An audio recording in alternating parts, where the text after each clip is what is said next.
एक डायनासोर के कपल को दिखाया जाता है जो फार्मर है। उनके 3 अंडे होते हैं जिसमें से अब बच्चे बाहर निकल चुके हैं, लेकिन इनका जो सबसे छोटा बच्चा होता है जिसका नाम आर्लो है वो साइज में सबसे छोटा है। धीरे धीरे वक्त बीतता है और अभी तीनों के तीनों डायनासोर्स बड़े हो गए हैं। आर्लो के दोनों बड़े भाई अपने माँ बाप की खेती में उनकी मदद करते हैं, पर आर्लो ऐसा कुछ भी नहीं कर पाता। वो हर एक चीज से डर जाता है, ना ही वो भारी भारी सामान उठा सकता है। अब आर्लो के माँ बाप इन्हें बताते हैं कि सर्दियां आने वाली, इसीलिए इन्हें बहुत सारा खाना जमा करना होगा। इन्होंने एक स्टोर रूम बनाया होता है जहाँ पर बहुत सारा सर्दियों के लिए खाना जमा कर देते हैं और इसके बाद आर्लो के माँ बाप अपने फुटप्रिंट उस जगह पर लगाते हैं। हालांकि आर्लो के भाई भी ऐसा करना चाहते हैं और आर्लो के पिता कहते हैं कि तुम्हें इसके लिए इस काबिल बनना होगा। जब तुम कभी ऐसा काम कर लोगे और तुम्हें लगेगा कि तुम यहाँ पर फुटप्रिंट लगाने के लायक हो चुके हो तो मुझे बहुत खुशी होगी। यहाँ पर आर्लो के भाई और बहन आज ये काम करना चाहते हैं, इसीलिए आर्लो के पिता उन सबको यहाँ पर कुछ न कुछ काम देते हैं और कहते हैं कि अगर तुमने काम को अच्छे से किया तो तुम आज ही फुटप्रिंट लगा सकते हो। अब आर्लो के भाई और बहन सारे कामों को अच्छे से कर लेते हैं, लेकिन आर्लो अपने साइज की वजह से, अपने डरे हुए नेचर की वजह से ऐसा नहीं कर पाता। आर्लो के भाई और बहन भी अपने फुटप्रिंट को यहाँ पर लगा देते हैं, लेकिन अब सिर्फ आर्लो बचा है जिसे ऐसा करना है। अगली सुबह जब उठते हैं तो देखते हैं कि इनका खाना वहां से किसी ने चुरा लिया। आर्लो के पिता आर्लो के काम देते और कहते हैं कि जिसने भी हमारा खाना चुराया है उसे तुम्हें पकड़ना होगा और अगर तुम इस काम में कामयाब हो जाते हो तो तुम भी अपने फुटप्रिंट को यहाँ पर लगा सकते हो। और अब आर्लो किसी भी कीमत पर उस चोर को पकड़ना चाहता है। आर्लो अपने पिता के साथ यहाँ पर उसे पकड़ने के लिए जाल बिछाता है और कुछ ही देर बाद जब आर्लो यहाँ पर अकेला होता है तो वहां पर एक जंगली बच्चा आता है जो एक बार फिर से इनका खाना चुराना चाहता है, पर अब वो जाल में फंस चुका है। वो आर्लो से कहता है कि मुझे यहाँ से छोड़ दो। हालांकि आर्लो के पिता ने कहा था कि तुम्हें उसे मारना होगा, लेकिन आर्लो उसे मार नहीं पाता, उसे छोड़ देता है। और जब आर्लो के पिता को बात पता चलती है तो उन्हें बहुत गुस्सा आता है। वो कहते हैं कि तुम्हें डरना छोड़ना होगा और इसके बाद वो आर्लो को अपने साथ ले जाते हैं ताकि उस जंगली बच्चे को पकड़ सके। चलते चलते ये एक घाटी में पहुंच जाते हैं। अब यहाँ पर बिजली चमकना शुरू हो जाती है। आर्लो को बहुत डर लग रहा होता है और अब यहाँ पर बारिश भी होना शुरू हो जाती है। आर्लो के पिता कहते हैं कि हमें घर वापस जाना चाहिए, लेकिन अब नदियों का पानी बहुत ज्यादा बढ़ चुका है। आर्लो के पिता देख लेते हैं, इसीलिए आर्लो को उछालकर चट्टान के ऊपर फेंक देते हैं, पर जब वो खुद ऊपर आने की कोशिश करते हैं तभी नदी का बहाव उन्हें अपने साथ बहाकर ले जाता है, जिससे आर्लो के पिता की मृत्यु हो जाती है। इसके बाद आर्लो वापस अपने घर आ जाता है। वो अपने पिता की मृत्यु से बहुत ज्यादा दुखी होता है और एक दिन जब वो काम कर रहा होता है तभी उसे वो जंगली बच्चा एक बार फिर से दिखता है। वो उसे पकड़ने की कोशिश करता है, हालांकि वो उसे पकड़ लेता है, लेकिन अब वो उस बच्चे के साथ नदी में गिर जाता है। नदी के अंदर उसका सर चट्टान से टकराता है जिस वजह से वो बेहोश हो जाता है और जब आर्लो को होश आता है तो नदी के किनारे होता है। इससे पहले कि आर्लो कुछ समझ पाता उसे वही जंगली बच्चा दिखता है जो चट्टान के ऊपर होता है। वो उसका पीछा करते हुए चट्टान के ऊपर जाता और देखता है कि दूर दूर तक उसे कहीं भी अपने घर का कोई भी निशान नहीं दिख रहा। तभी वो नीचे दोबारा से नदी को देखता है और उसे अपने पिता की याद आती है कि जब भी तुम्हें अपने घर वापस आना हो तो तुम नदी के साथ चलते चलते अपने घर तक वापस आ सकते हो।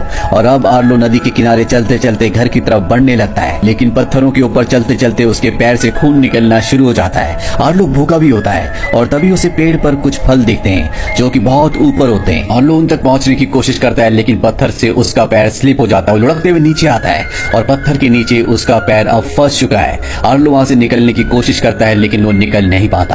आर्लो थक हार कर रात को वहीं पर सो जाता है और जब सुबह उसकी नींद खुलती है तो देखता है कि जिस पत्थर के नीचे उसका पैर फंसा था वहां पर मिट्टी खोदकर किसी ने रास्ता बना दिया है ताकि वो अपना पैर निकाल सके। वहां पर उसे उसी जंगली बच्चे के छोटे छोटे पैरों के निशान दिखते हैं, जिससे आर्लो समझ जाता है कि ये काम उसी जंगली बच्चे ने किया है जो उनका खाना चुराया करता था। अब वो बच्चा आर्लो के सामने आ जाता है। दरअसल वो उसके लिए यहाँ पर एक जंगली लिजर्ड लेकर आया होता है, लेकिन उसे नहीं पता होता कि आर्लो एक शाकाहारी डायनासोर है। पर जब आर्लो उसे नहीं खाता तो समझ जाता है और इसके बाद वो उसके लिए वही बेरीज लेकर आता है जिसे आर्लो खाना चाहता था, जिन्हें देखते आर्लो खा जाता है। पर अभी उसकी भूख नहीं मिटी होती, इसीलिए वो जंगली बच्चा आर्लो को उस जगह ले जाता है जहाँ पर उन बेरीज का एक बहुत बड़ा पेड़ है। लेकिन जब आर्लो उसकी तरफ बढ़ रहा होता है तो जंगली बच्चा उसे रोकता है और आर्लो रुकता नहीं है और बेरीज खाने लगता है। दरअसल इस पेड़ पर एक बहुत बड़ा सांप होता है जो आर्लो के ऊपर हमला कर देता है और वो जंगली बच्चा उस सांप से लड़ता है और उसे हरा देता है, जिससे वो सांप यहाँ से भाग जाता है। अब आर्लो और इस जंगली बच्चे के बीच में दोस्ती हो चुकी है। ये दोनों लगातार आर्लो के घर की तरफ बढ़ने लगते हैं और जब रात हो जाती है तो ये एक जगह आराम करने का फैसला करते हैं। आर्लो अपनी पूंछ से उस जगह को साफ करता है तो वहां से बहुत सारी फायरफ्लाइज उड़ती हैं, जिसे देखकर उसे अपने पिता की याद आती है, क्योंकि जब वो अपने पिता के साथ था तब भी उसने इसी तरह की फायरफ्लाइज देखी थी। और अब आर्लो वहां बैठकर जमीन पर 5 लकड़ियों को खड़ा करता है और जंगली बच्चे को समझाने की कोशिश करता है कि ये मेरा परिवार है। और इसके बाद वो सबसे बड़ी लकड़ी को हटा देता है, जिसका मतलब ये है कि वो जंगली बच्चे को ये बता रहा है कि उसके पिता अब इस दुनिया में नहीं रहे। ये देखने के बाद जंगली बच्चा भी 3 लकड़ियों को खड़ा करता है और इसके बाद वो 2 बड़ी लकड़ियों को हटा देता है। आर्लो समझ जाता है कि उसने अपने माँ और बाप दोनों को ही खो दिया है और अब वो इस दुनिया में अकेला है। वो जंगली बच्चा भी आर्लो की तरह उदास हो जाता है और इसके बाद ये एक दूसरे के साथ सो जाते हैं। अगली सुबह जब ये उठते हैं तो नदी के रास्ते आगे बढ़ना शुरू करते हैं, पर तभी एक बार फिर से तूफान आ जाता है। नदी का पानी बहुत ज्यादा बढ़ जाता है। आर्लो बुरी तरह से डर जाता है, इसीलिए वो यहाँ से भागना शुरू कर देता है। भागते भागते वो एक पेड़ के नीचे आता है और वहीं पर छुप जाता है। जब तूफान पूरी तरह से शांत शांत हो जाता है तो आर्लो देखता है कि वो नदी से बहुत दूर आ चुका है। नदी कहाँ है उसे कुछ भी नहीं पता और बिना नदी के वो अपने घर नहीं जा सकता। और तभी यहाँ पर उड़ने वाले डायनासोर्स आते हैं। आर्लो उनसे पूछता है कि नदी कहाँ पर है। वो कहते हैं कि हमें नहीं पता, हम यहाँ पर उन जानवरों को खाने के लिए आए हैं जो तूफान में मारे गए हैं। इसके बाद वो आर्लो से पूछते हैं क्या तुमने किसी जंगली बच्चे को देखा। आर्लो उनसे बहुत डरा हुआ होता है, इसीलिए वो उसे बता देता है कि वो बच्चा वहाँ पर है। और जब वो उड़ने वाले डायनासोर उस जंगली बच्चे की तरफ जाते हैं तो आर्लो पूरी हिम्मत करके वहाँ पर जाता है और जंगली बच्चे को अपनी पीठ पर बैठाकर यहाँ से भागने लगता है। वो उड़ने वाले डायनासोर इनका पीछा करते हैं और तभी इनके सामने बहुत बड़े बड़े 2 डायनासोर आ जाते हैं जिनसे आर्लो डर जाता है। आर्लो वहाँ से वापस भागने लगता है और तभी यहाँ पर एक और बड़ा डायनासोर आ जाता है। दरअसल जिन डायनासोर से वो भाग रहे होते हैं ये उनका पिता होता है। वो आर्लो से कहता है कि तुम डरो मत, हम तुम्हारी तरह ही वेजिटेरियन है। आर्लो कहता है कि आप मुझे नदी का रास्ता बता सकते हैं, मैं अपने घर का रास्ता भूल चुका हूँ जो नदी के रास्ते होते हुए आता है। वो डायनासोर कहता है कि मेरी भैंसों का झुंड खो गया है। आर्लो कहता है कि मेरे साथ जो एक जंगली बच्चा है ये सुनकर तुम्हारी भैंसों के झुंड को ढूंढ सकता है। और इसके बाद ये उस जगह तक पहुंच जाते हैं जहां पर इस डायनासोर की भैंसों का झुंड होता है। वो डायनासोर कहता है कि यहाँ पर मेरी भैंसों को चुराने वाले भी हैं, तुम्हें मेरा काम करना होगा। भैंसों के बीचों बीच जो पत्थर है तुम्हें उस पर खड़े होकर चिल्लाना होगा। और अब आर्लो और वो जंगली बच्चा उस जगह पहुंच जाते हैं। आर्लो यहाँ से चिल्लाने की कोशिश करता है लेकिन उसके मुंह से आवाज ही नहीं निकलती और तभी जंगली बच्चा उसके पैर पर काट लेता है जिससे आर्लो जोर से चिल्लाता है। और तभी वो सब के सब जिन्होंने भैंसें चुराई थी वो बाहर आकर इन पर हमला करने लगते हैं। और इससे पहले कि वो इन पर हमला करते बड़ा डायनासोर और उसके बच्चे इन सब को पकड़ लेते हैं। डायनासोर को उनकी भैंसें मिल चुकी है, ये सब के सब यहाँ से निकल जाते हैं। रात आर्लो और वो जंगली बच्चा इन्हीं डायनासोर के साथ आग के किनारे बैठकर बिताता है। आर्लो कहता है कि मेरे पिता बहुत ज्यादा बहादुर थे, उन्हें कभी डर नहीं लगता था। तभी वो बड़ा डायनासोर कहता है कि डर सबको लगता है लेकिन तुम्हें ये पता होना चाहिए कि तुम्हें अपने डर पर काबू कैसे करना है। और अगली सुबह बड़ा डायनासोर अपनी भैंसों और अपने बच्चों के साथ आर्लो और जंगली बच्चे को लेकर आर्लो के घर की तरफ निकल पड़ता है। ये चलते चलते पहाड़ के इतनी ऊपर पहुंच जाते हैं कि आर्लो का सर बादलों से बाहर निकल जाता है और तभी उसे सामने वो चट्टान दिखती है जो उसके घर के पास है।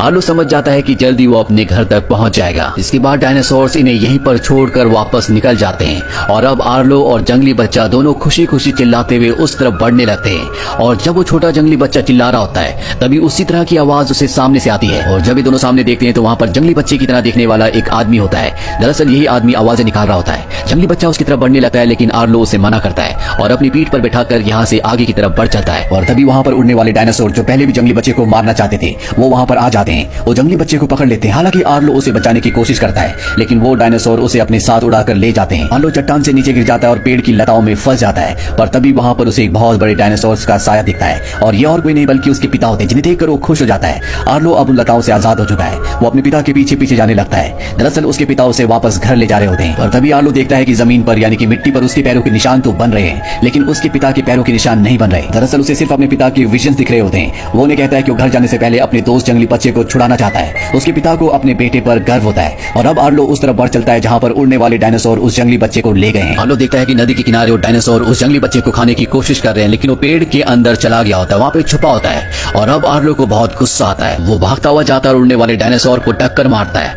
और इसके बाद वो डायनासोर की तरह चिल्लाता है जिससे वो उड़ने वाले डायनासोर डर जाते हैं। और इससे पहले कि वो अपने दोस्त को बचाता पानी में एक बार फिर से फ्लड आना शुरू हो जाता है जिससे पानी का लेवल बढ़ जाता है। और ये फ्लड ठीक वैसे ही था जिस फ्लड में उसके पिता मारे गए थे।